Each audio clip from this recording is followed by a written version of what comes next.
بسم اللہ الرحمن الرحیم۔ دوستوں، کیا آپ کو معلوم ہے کہ اس دنیا میں 4 ایسے بادشاہ گزرے ہیں جنہوں نے پوری دنیا پر بادشاہت کی ہے؟ ان میں 2 نیک بخت بادشاہ تھے اور 2 بدبخت بادشاہ تھے۔ نیک بخت بادشاہوں کے نام یہ ہیں: حضرت سلیمان علیہ السلام۔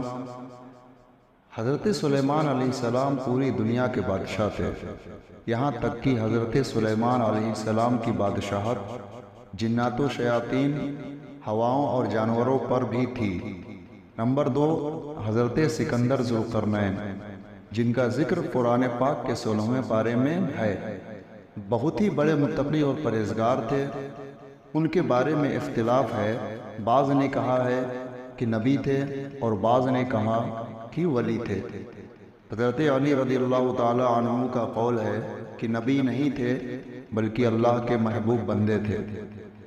اور 2 بدبخت بادشاہ جن کے نام یہ ہیں: بخت نصر، جس نے اپنے زمانے میں یہودیوں کا قتل عام کیا تھا، اور نمبر 2، نمرود۔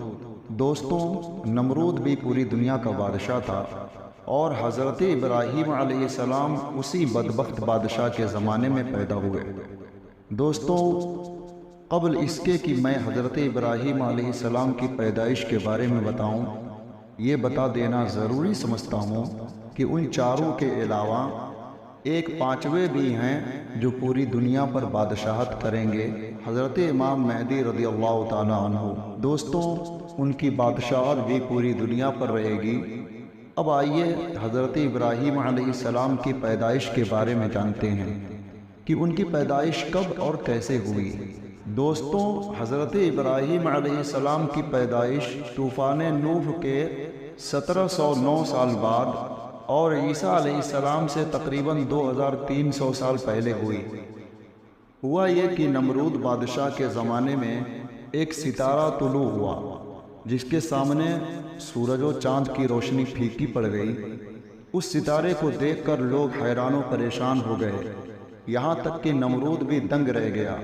نمرود نے کاہنوں اور نجومیوں کو اکٹھا کیا اور پوچھا، اس کا کیا مطلب ہے؟ کاہنوں نے جواب دیا کہ اس کا مطلب یہ ہے کہ تمہاری سلطنت میں ایک بچہ پیدا ہوگا جس کے ہاتھوں تمہاری بادشاہی کا غرور خاک میں مل جائے گا اور تمہاری سلطنت ختم ہو جائے گی۔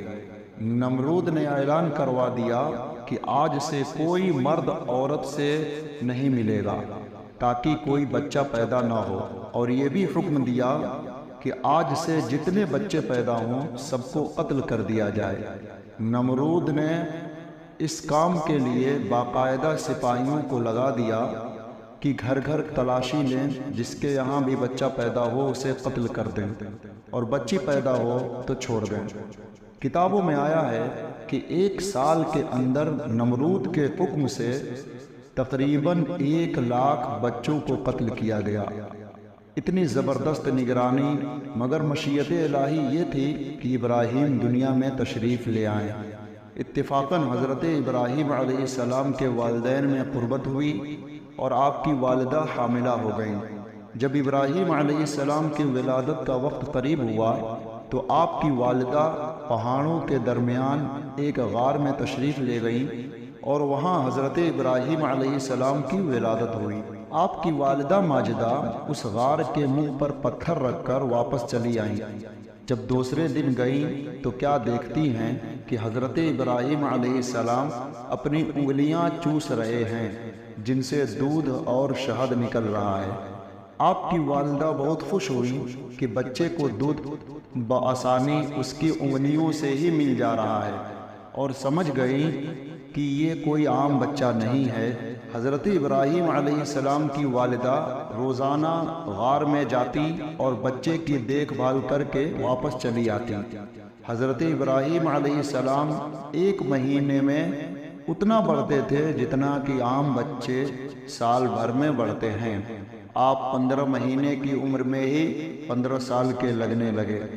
دوستوں، دیکھا آپ نے کہ نمرود نے لاکھ چاہا کہ وہ بچہ پیدا نہ ہو جو میری سلطنت کو مٹی میں ملائے گا، مگر پھر بھی اللہ تعالیٰ نے نمرود کی لاکھوں کوششوں کے باوجود حضرت ابراہیم علیہ السلام کو پیدا فرمایا، ٹھیک اسی طرح فرعون نے بھی چاہا تھا کہ حضرت موسیٰ علیہ السلام پیدا نہ ہوں جو میری سلطنت کو تباہ کریں گے، مگر اللہ تبارک و تعالیٰ نے پیدا فرمایا اور خود فرعون کے گھر حضرت موسیٰ علیہ السلام کی پرورش ہوئی۔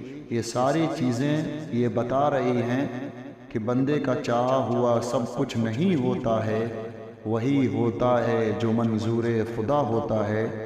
نور حق شمع الہی کو بجھا سکتا ہے کون، جس کا حامی ہو خدا اس کو مٹا سکتا ہے کون۔